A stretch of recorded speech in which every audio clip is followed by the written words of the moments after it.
Ya, teman-teman, sesuai dengan yang saya obrolkan ya, saya akan menghitung harga wajar untuk BRMS ya. Maka kita akan hitung untuk harga wajarnya. Tetapi kalau saya melihat dari PR rasionya udah 119 ya, ini bukan harga wajar, teman-teman ya. Seperti yang saya bilang waktu kuartal 3 ini sudah memiliki harga bandar, teman-teman ya. Artinya ini yang memiliki harga bandar, teman-teman. Adapun LK-nya sebagai pemanis saja dan bagus, teman-teman. Secara LK bagus, teman-teman ya. Dari 53 ke 157 artinya luar biasa peningkatan sampai berapa ratus 300% ya, 300% ya. Terus untuk revenue-nya juga di 213 ke 980 artinya bagus, teman-teman ya. Walaupun PR ratio-nya 115, ini fix, teman-teman, yang suka saya bilang ini fix milik bandar kalau sudah PR ratio di atas 100, teman-teman. Apalagi 1000 2000 udah pasti itu milik bandar, teman-teman ya. Selagi dia EPS-nya tidak negatif, sebenarnya masih bisa dihitung, teman, harga wajarnya ya. Cuman kalau sudah melihat secara PR ratio ya, suka saya bilang semenjak dari kuartal 3 juga, oh ini udah bukan milik lagi harga wajar tapi milik harga bandar. Jadi kalau harga bandar bagaimana? Harga bandar cenderung bebas, teman-teman. Mereka akan mengangkat setinggi-tingginya dan akan mendowntrendkan sedowntrend-downtrendnya, bahkan semuntah-muntahnya, teman-teman ya. Mereka tidak akan menghitung istilahnya berapa untungnya, berapa ruginya, yang penting barang saya keluar. Nanti kalau mau ngambil pun sama, yang penting saya punya barang banyak. Nanti kalau ngejualnya pasti di atas gitu, teman-teman. Untuk harga bandar seperti itu. Tapi mereka juga biasanya mereka itu menghormati norma-norma model lukisan market makernya dibikin seperti bagus, teman-teman ya. Kadang-kadangnya dibikin lah, MA sebuahnya dibikin ini termasuk emeten yang tidak ugal-ugalan, teman-teman. Cenderung dia bagus untuk lukisannya bagus. Ada bukit, ada lembah, ada bukit, ada lembah, ada gunung, teman-teman. Dia cenderung nuruninnya enak, teman-teman, seperti itulah, teman-teman ya. Oke, kita akan hitung, teman-teman ya, untuk harga wajarnya berapa sih. Ini kan di atasnya AALI, teman-teman ya. Tapi di sini BRMS nih. Berarti ini milik BRMS ya. Oke, teman-teman ya. Berapa sih istilahnya untuk net income-nya? Bagus ya, 53 ke 157 untuk kuartal 4 bagus, sekitar berapa kali lipat tuh, teman-teman ya. Kenaikan hampir 3 kali lipat ya. Terus kuartal 3 79 ke 19 juga bagus, kuartal 2 52 ke 19 juga bagus, kuartal 1 32 ke 57 artinya bagus. Cenderung secara LK bagus, teman-teman ya. Untuk net income-nya, untuk revenue-nya 2113 ke 980 bagus, 270 ke 638 juga ada peningkatan, 151 ke 680 ada peningkatan, 87 miliar ke angka 323 ada peningkatan. Artinya secara revenue bagus, secara net income juga keren, teman-teman ya. Kita lihat cash-nya ada 151 miliar, untuk equity-nya 19,4 triliun. Ingat ya, ini equity keren banget, teman-teman. Hutangnya hanya 1,4 triliun. Artinya ini si emiten yang mempunyai equity bagus, teman-teman ya, walaupun kasnya sedikit gitu. Tapi secara untung sudah luar biasa. Kalau lihat dari PBB-nya berapa sih PBB-nya? 2,43, tidak bagian dividen ya, tidak bagian dividen. DER-nya 0,08, sedikit banget hutangnya, teman-teman. ROE-nya kurang keren ya, 2,03, artinya tidak bagus. Cuman ini secara kuarteran bagus, teman-teman, keuangannya. Dia juga masih punya cash, terus masih hutangnya juga masih sedikit, teman-teman ya. Dan yang paling bagus itu PR rasionya 119. Kenapa bagus? Milik bandar, teman-teman. Kalau punya bandar jangan tanggung-tanggung, teman. PR ratio minimal 100, 200, 300 itu udah peak milik bandar. Kapan saat ngambil? Ketika di bawah, teman-teman. Jangan sampai teman-teman ngambil ketika di atas, seperti ya salah, teman-teman ya. Ngambil ketika di bawah sini, tunggu di angka 40, 50, tunggu, teman-teman ya. Suatu saat dia akan di minimal harga tengahnya aja, teman-teman ya. Teman-teman sudah luar biasa gitu kan. Makanya kalau cenderung kalau emiten-emiten dia kuasai sama bandar, seperti teman-teman akan di up setinggi-tingginya, terus akan dilemparkan serendah-rendahnya nantinya, teman-teman ya. Oke, kita hitung ya berapa sih harga wajarnya gitu ya, ataupun harga wajarnya ini ya. TTM-nya 2.78, 2.78, 2.78 dikalikan PR rasio selama 3 tahun, rata-ratanya 90,55, teman-teman ya. 90,55. Hasilnya 90. Oh, iya iya iya.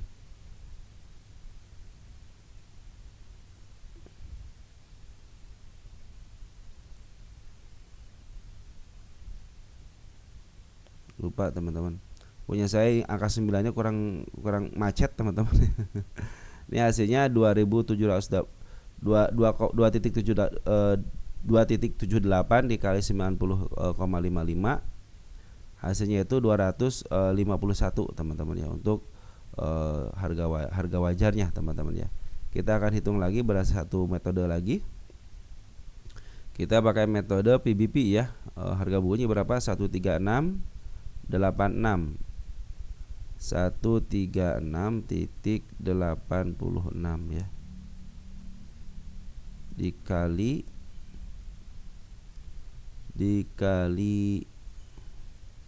PBP rata-rata selama 3 tahun. PBP 3 tahun. Coba berapa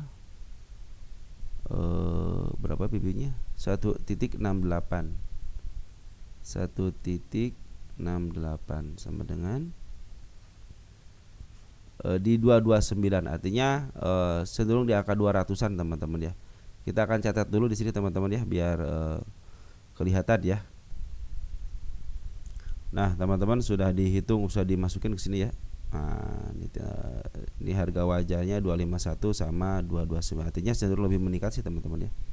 Tapi kalau sudah melihat PE rasionya sekitar 100 gitu ya, ini milik bandar lah teman-teman. Kalau sekarang lagi posisi downtrend, lebih baik ini posisi downtrend teman-teman ya. Target penurunannya sudah dilewati, kita hapus. Ini ada target penurunan lagi di angka 284. Apabila si BRMS ini tidak bisa melewati 402 teman-teman, cenderung dia diangkat ke level 354 tapi turun lagi, berarti dia fix mau downtrend teman-teman ya. Tetap harus waspada aja. Tapi teman-teman kalau yang nyangkut agak di atas sedikit, harusnya sih waktu saya kasih tahu ini sudah mahal ya teman-teman, harusnya sudah take profit ya. Walaupun saya bilang kan ini bisa aja ke arah 600 lagi teman-teman ya, cuman kecil kemungkinannya, cuman tinggal berapa persen lagi. Waktu kita ukur di sini kan tinggal berapa persen lagi kan ke harga sini. Cuma 34%, sedangkan penurunannya kan sangat luar biasa. Nah lebih baik teman-teman nanti ketika dia ke bawah lagi, lebih baik ngambil di bawah aja. Dan memang untuk prosesnya agak lama teman-teman, untuk mencapai ke harga tengah aja, ke angka 254 aja, ke harga 265 aja membutuhkan waktu lumayan ya. Dari sejak tahun 2017 baru di-up lagi tahun 2022 ya, diturunkan lagi ke angka 100, di-up lagi tahun 2024. Artinya dia harus menunggu sekitar 23-24 tahunan lah teman-teman, baru dia bisa break lagi teman-teman. Kalau ke sini mungkin ya ada siklusnya juga teman-teman. Yang mudah-mudahan sih siklusnya tidak terlalu lama untuk sekarang ya, karena sedang perputaran sahamnya bagus teman-teman ya. Oke teman, saya kasih masih bagus teman-teman ya. EPS juga masih ada, revenue juga keren, net income juga bagus. Cuman PE ratio memang ini bukan untuk investasi teman, tapi ini untuk istilahnya nanti ngambil di bawah, jual di atas aja ya. Ngambil di bawah, jual gimana di bawahnya teman-teman bisa mulai nyicil lagi, kembali lagi di angka 139 ya. Itu mulai nyicil teman. Siapa tahu nanti dikasih lagi ke harga bawahnya, teman-teman bisa ngambil lagi di harga bawahnya di angka 50 perakan di sini ya. 53, 54 mungkin teman-teman ya. Asal aja menarikkan penurunan sampai ke level berapa nih? Tuh. Sampai ke level 155 dulu teman-teman. Karena sedikit demi sedikit kan sudah mulai dilewati kan. Tinggal tunggu konfirmasi aja MA 200-nya ya, apa bisa ketembus atau tidaknya. Cenderung dia pasti ada pantulan dikit, tapi biasanya tidak melebihi bukit selanjutnya. Apabila bisa melebihi bukit selanjutnya, fix dia muka atas. Tapi kalau secara buangan, bandar lokal sama apa cenderung ngebuang teman-teman, ada pengambilan lagi signifikan, kecuali waktu tanggal 20 Februari sempat ada pengambilan banyak. Cuman setelah itu dia ngebawakan pembuangan lagi teman-teman ya. Saya pikir sih lebih baik nanti teman-teman bersabar aja untuk nunggu di bawah. Kalaupun mau average silahkan aja, tapi nunggu di bawah aja, karena kecenderungan di uptrendnya nanti setelah dia di bawah teman-teman. Sekarang itu lagi posisi penjualan dulu. Perhatikan ketika di atas dia si bandar lokal terus ngejual, ada kenaikan lagi, jual lagi. Bandar foreign cenderung terus ngejual. Adapun ada pengambilan hanya sedikit-sedikit aja, tetapi dia cenderung untuk ngebuang. Waktu tanggal berapa nih? Tanggal 30 Januari ada pengambilan, buang lagi, ngambil, buang lagi, ngambil, buang lagi. Sekarang lagi posisi pembuangan. Nah ini mungkin nanti nikmatin aja kenaikan sementaranya teman-teman. Kenapa? Karena sementara sudah mulai masuk. Biasanya kenaikan sementara itu tidak lebih daripada harga pucuknya sekitar 360 lah teman-teman, mungkin di bawahnya dikit ya. ataupun di atasnya dikit 370, mungkin itu bisa dimanfaatkan sama teman-teman untuk kenaikan sementaranya, karena di sini smart market sudah mulai masuk. Biasanya kalau smart market sudah mulai masuk suka ada kenaikan teman-teman ya. Oke teman-teman, untuk BRMS seperti itu ya. Jadi harga wajarnya 251 sama 229. Nah mudah-mudahan ini sebagai harga wajarnya juga memastikan dia turun ke harga wajarnya ataupun ke harga support juga, silahkan di angka 151, bahkan di bawah itu juga masih ada supportnya teman-teman, karena ini emiten yang dihargain bandar teman-teman. Kalau emiten yang dihargain bandar ya cenderung terserah bandar ya, cenderung dia itu mengikutin kendala-kendala yang ada aja teman-teman, biar enak dilihat teman-teman. Bahkan saya juga dulu, wah ini pasti bisa ke angka 600 lagi, ternyata dia sudah mulai selama 10 tahun sudah ketutup dengan baik. Akhirnya mentok-mentok di harga 485 teman-teman ya. 485 itu ada harga mentoknya. Tapi untuk jaga-jaga biar ke atas sedikit teman-teman ya, biarin aja lah teman-teman ya. Di sini di angka 4 sampai 500 sama shadow lah teman-teman. Jadi ini targetnya 500 nanti ke depannya. Kalau sekarang lebih baik teman-teman tunggu aja. Teman-teman yang nyangkut di angka 500 lebih baik tunggu aja. Ataupun yang nyangkut di angka 356 mungkin bisa kejebak kalau 356 ya. Sedikit lagi juga jemut bisa menuju ke MA 10 sama MA 20 nya. Tapi kalau teman-teman yang 500 itu kan 500 itu sudah di harga tingginya teman-teman ya. Walaupun dia mau ke 600 aja ke step kedua yang sebelah sininya mungkin ya terlalu tinggi teman-teman. Tapi kalau untuk 500 juga waktu teman-teman beli ya harusnya sih udah berpikirnya, waduh ini udah mahal, saya harus punya resiko ketika diatur harus cut loss ataupun nanti average di harga bawah aja, mungkin seperti itu ya. Tapi kalau teman-teman beli di harga mahal ya seperti itu, harusnya teman-teman harus punya planning seperti apa yang akan dilakukan. Jangan kan dibeli di atas teman-teman, dibeli di bawah aja teman-teman harus melakukan planning, apakah akan menambah muatan atau hanya dibiarkan aja gitu kan. Itu salah satu planningnya teman-teman. Nah mungkin seperti itu aja teman-teman yang bisa saya sampaikan untuk teman-teman untuk menghitung harga wajar BRMS. Dan saya pikir sih karena PR ratio sampai 119 itu bukan milik lagi yang namanya fundamental, itu adalah milik bandar teman-teman ya. Oke teman-teman, mungkin segini dulu untuk BRMS. Nanti kita akan sambung lagi karena updatean belum selesai, belum dihitung-hitungnya teman-teman.